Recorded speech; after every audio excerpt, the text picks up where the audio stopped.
Bismillahirrahmanirrahim. Perkenalkan, saya Sanabilatul Abda dengan NIM 2400762. Baik, saya akan memaparkan hasil eksperimen dari rangkaian listrik DC-AC. Rumusan masalah yang pertama yaitu bagaimana merancang percobaan untuk menentukan hubungan beda tegangan dan arus listrik dalam rangkaian tertutup DC. Yang kedua, bagaimana menentukan hambatan berdasarkan grafik linear hubungan tegangan dan arus listrik DC. Yang ketiga, bagaimana membedakan karakteristik rangkaian seri dan paralel.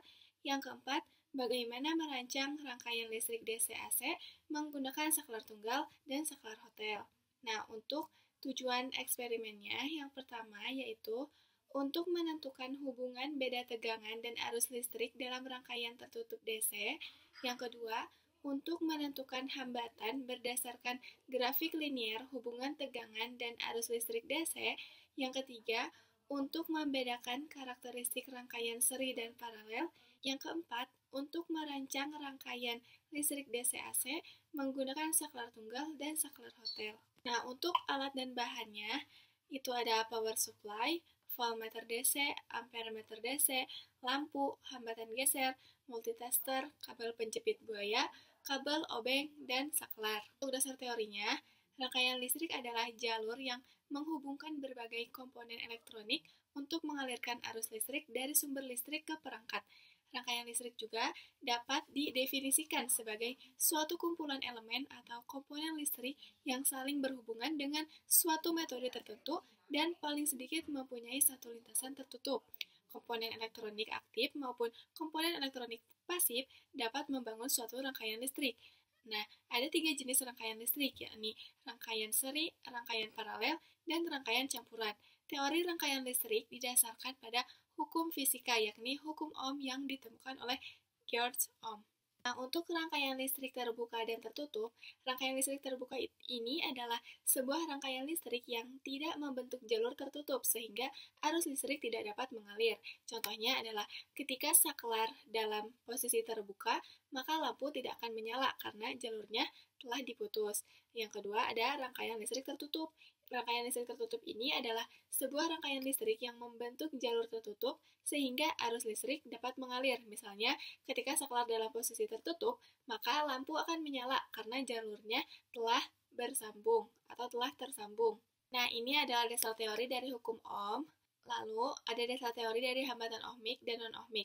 Nah, pada percobaan hukum Ohm kali ini ada komponen yang dibedakan menjadi 2 kategori, yaitu hambatan ohmik dan hambatan non-ohmik. Hambatan ohmik adalah hambatan yang menerapkan hukum Ohm sehingga dapat dikatakan dengan konduktor listrik yang dapat mengalirkan aliran listrik dengan baik. Sedangkan komponen non-ohmik adalah komponen yang tidak menerapkan hukum Ohm atau bisa disebut dengan isolator karena kurang baik dalam menghantarkan listrik. Nah, untuk dasar teori saklar tunggal adalah saklar yang berfungsi untuk mengontrol atau mengendalikan satu buah lampu atau satu kelompok lampu dari satu tempat. Cara pemasangan saklar tunggal, yang pertama itu warna hitam. Warna hitam adalah muatan arus pasa menuju pada terminal 1. Bisa dipasang di pinggir atau di tengah. Yang kedua ada warna biru. Warna biru adalah muatan arus netral yang langsung menuju pada bola lampu. Yang ketiga ada warna merah. Warna merah adalah muatan arus pasa di mana bisa teraliri jika tombolnya itu ditekan. Yang selanjutnya yaitu ada dasar teori dari saklar tukar. Nah, cara pemasangan pada saklar tukar itu yang pertama, sambungkan kabel pada terminal utama saklar 1, kemudian disambungkan ke terminal utama saklar 2. Yang kedua, sambungkan salah satu terminal pada saklar 1 ke salah satu terminal saklar 2, kemudian hubungkan ke kabel bermuatan arus pasa pada jalur utama instalasi listrik di rumah. Yang ketiga, pasang kabel pada terminal saklar 1 yang lainnya, lalu disambungkan ke terminal saklar 2 yang lain, kemudian dihubungkan ke salah satu terminal pada fitting lampu. Yang keempat, sambungkan terminal fitting lampu yang lain ke kabel bermuatan arus negatif pada jalur utama instalasi listrik di rumah. Nah, untuk yang selanjutnya yaitu ada analisis data. Analisis data, percobaan kedua itu ada data dari beda potensial terhadap besar arus. Ada grafik beda potensial terhadap besar arus yang dimana grafiknya itu linear yang berarti itu ohmik. Yang ketiga ada data dari beda potensial terhadap besar tegangan. Ada grafik beda potensial terhadap besar tegangan, grafiknya itu menunjukkan linear, yang berarti ohmik. Yang keempat ada data dari mengukur hambatan geser. Nah, ini ada rangkaian seri 1, rangkaian seri 2, dan rangkaian seri ketiga. Lalu ada rangkaian paralel 1, rangkaian paralel 2, dan rangkaian paralel ketiga. Lalu ini yang terakhir ada rangkaian saklar hotel. Nah, di saklar hotel ini kita bisa menyalakan lampu di saklar A dan bisa mematikan lampu di saklar B. Yang terakhir yaitu ada kesimpulan.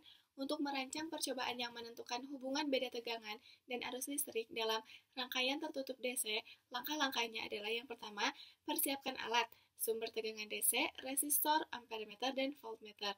Yang kedua, rangkaian sirkuit, yaitu hubungkan resistor dengan sumber tegangan dan alat ukur. Yang ketiga, lakukan pengukuran, ubah nilai tegangan, dan catat arus yang mengalir. Yang keempat, yaitu ada analisis data, membuat grafik hubungan antara tegangan dan arus untuk menentukan hambatan menggunakan hukum Ohm. Nah, untuk membedakan karakteristik rangkaian seri dan paralel, rangkaian seri yaitu arus yang sama mengalir melalui semua komponen.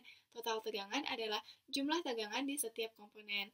Lalu yang selanjutnya yaitu ada rangkaian paralel, adalah tegangan yang sama di seluruh komponen. Total arus adalah jumlah arus melalui setiap cabang. Yang terakhir yaitu ada mengenai desain rangkaian listrik DC-AC menggunakan saklar tunggal dan saklar hotel, perlu merancang sirkuit dengan saklar yang dapat mengalihkan antara sumber DC dan AC, memastikan bahwa semua komponen dapat menangani kedua jenis arus. Sekian presentasi hasil eksperimen dari kelompok kami. Wassalamualaikum warahmatullahi wabarakatuh.